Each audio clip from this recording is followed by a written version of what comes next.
Yes, you read the title right. There is now a third girl who has come out against ImAllexx's. The first one being Alice, which I covered on my channel the other day. The second one being Annie, which I also covered. And now we have the third girl, who is Jess, who includes a long statement about the way that Alex treated her while they dated, including completely dismissive behavior, such as leaving her in the front with an Uber driver who was allegedly doing things to himself, and Alex dismissed it, on top of her attaching text messages where Alex threatens her and threatens to end her multiple times for no apparent reason, and a lot more allegations as well. She tweeted out, "This is my experience with Alex," and attached some notes and the text messages, along with quote tweeting a 4-year-old post that she made when they broke up in 2020, where she anonymously called out ImAllexx's many years ago. And just as a reminder, these are all allegations.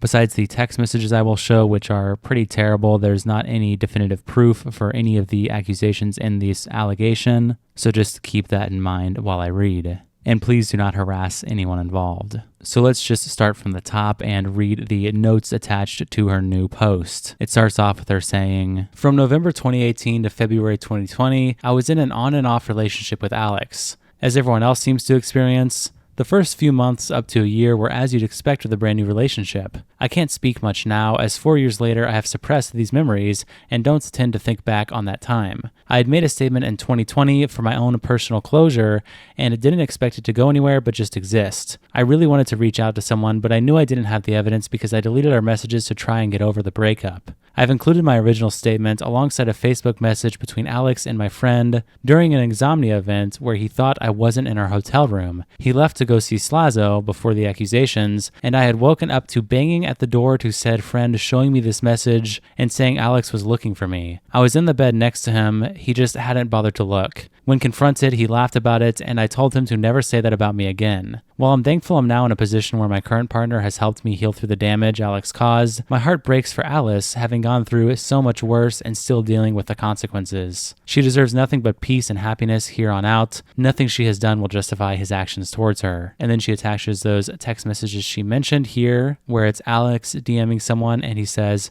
"Yo, where's Jess? For fuck's sake. I'm very angry. At bar. I'm going to kick her head in. Now I'm locked out.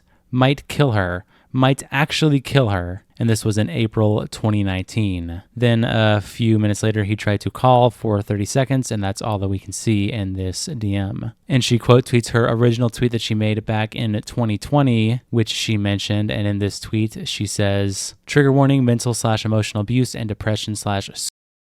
Now the year is coming to an end. I want to get something off my mind and have at least a little bit of closure." And she attaches, "Specific names won't be mentioned, but most can assume anyway. Whoever is currently in a relationship where your partner is heavily one-sided, guilt trips you or puts you down, please get out. I know it's hard to think of wanting to leave, but I can assure you it's for the best. The start of my last relationship was everything I had wanted at the time. I was already living my best life, so things were only improving. The guy was super lovely and sweet to me, always cared and went the extra mile, but something changed not long into the relationship. It was like he was keeping things away from me, which obviously you'd tell your partner. I mean, I would have in that situation. There came a time his ex came back into the picture, and like anyone, I felt a horrible gut feeling. When they met up, she ended up going to his flat and went out clubbing with him and some mates, all of which I had to find out through social media. Nothing from him. I'd already made it apparent it made me uncomfortable, them two being together, but his response when I wasn't happy was, I didn't think it was a big deal, and I have to be friends with her for work. Anything I'd say, I was met with an excuse.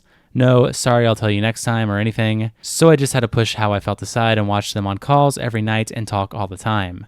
Shortly afterwards, he broke up with me as he was planning on moving elsewhere, and he said the last 6 months were the worst of his life and how nothing good has happened. I was devastated and spent countless nights crying myself to sleep because at the time I genuinely loved this guy, and I'd do anything for him, and it hurt a lot that I couldn't make him happy. I made one tweet during this breakup that I saw a good-looking guy in the gym, and he flips out at me saying I'm a liar for telling him I'd wait for him and would only like him, and he doesn't ever want to be with me again. I broke down at work crying on the phone to him, trying to apologize and saying how genuine I was when I said I'd happily wait for him. All I did was make a tweet about someone being attractive. Eventually, he agreed to let me come and see him, and we started back up again as he said he was sorry for getting angry because he just missed. I'm assuming she meant to say missed me. He never moved in the end, so I'm glad I had to experience those awful nights wondering why I wasn't good enough anymore for no reason. One night, he went out and left his laptop with me.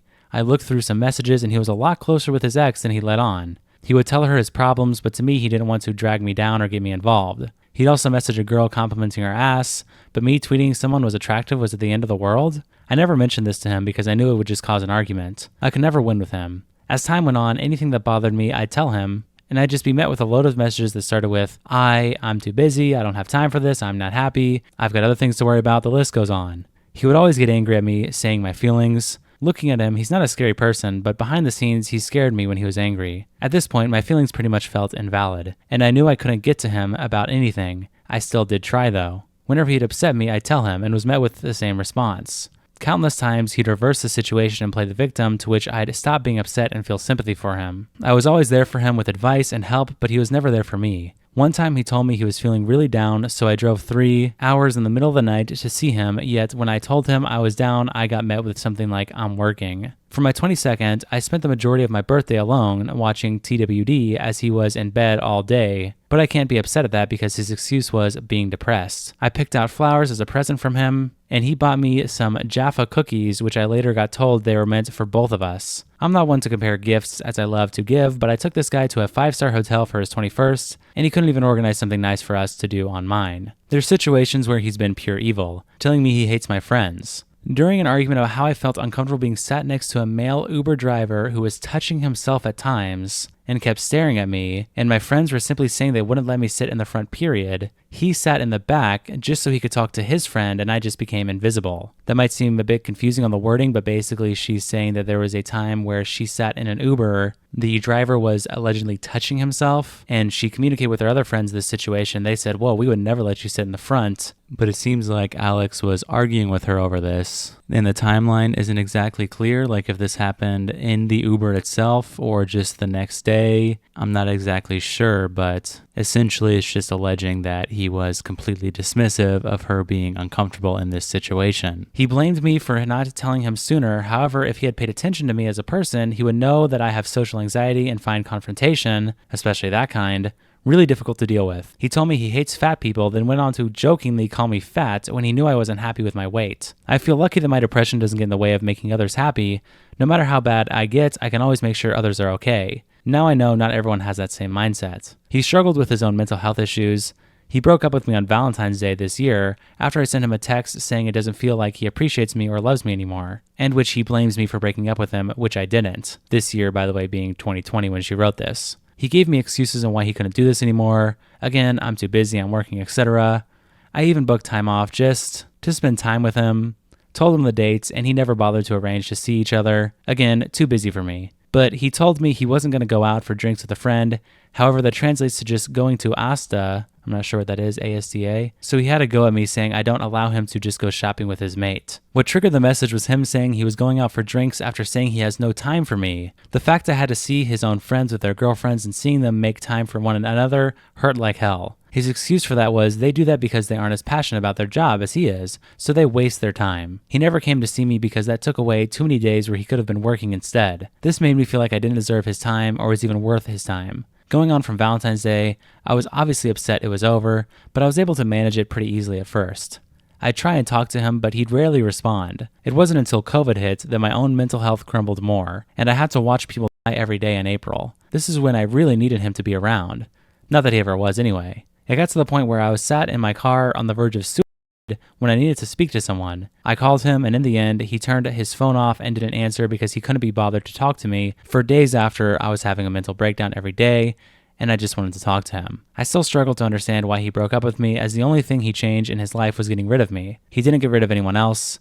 Apparently, getting rid of me was supposed to make his life better. Yet his friends were the ones who got under his skin, and they're still around to this day. Eventually, he blocked my number. I would see him on social media talking to everyone and anyone. Then she continues saying, an extra for this one, he told me off for telling my friends how he made me feel as they didn't need to know. He doesn't tell his mates, so why should I?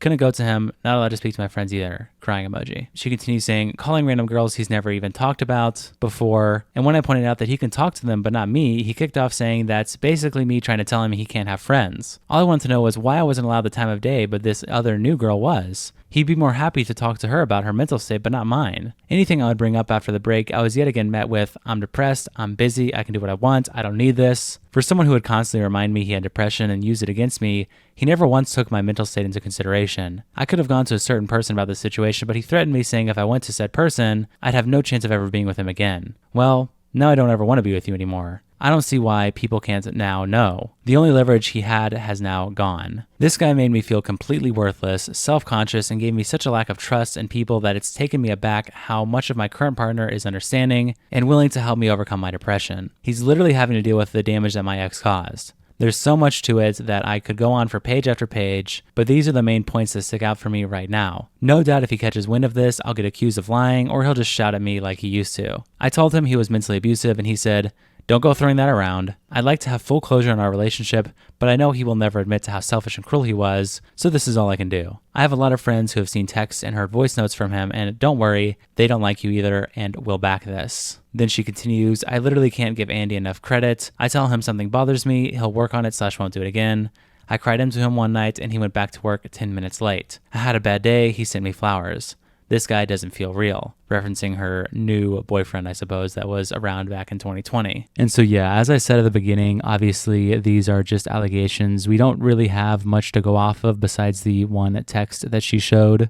And that text is pretty terrible and also very showing of the pattern of behavior that Alex has. It's now 2 girls where we have very clearly seen his threats in text with. One girl, Annie, was just vague about it being toxic, but 2 have now shown proof of him saying deranged and vitriolic things about them while they were dating. And I don't really know how he can come back from this. There's just been so much overwhelming accusations from just multiple girls. I've said in my first video that it's possible that there was some sort of mutual thing going on, but the more that comes out, the less I think it's even a possibility that there's something mutual going on or that something is missing in the allegations. And just to be clear, anytime I've said that is not to defend Alex, it's just to suggest the only way I could possibly see Alex explaining the way that he acted would be for him to claim it was in response to mutual toxicity, which doesn't absolve his actions, but it would just put it under a different lens. But as I was saying, that looks less and less likely with every girl that comes out because this is just getting ridiculous at this point. But anyway, that's all I really got to say about this, so I'll see you guys tomorrow. Peace.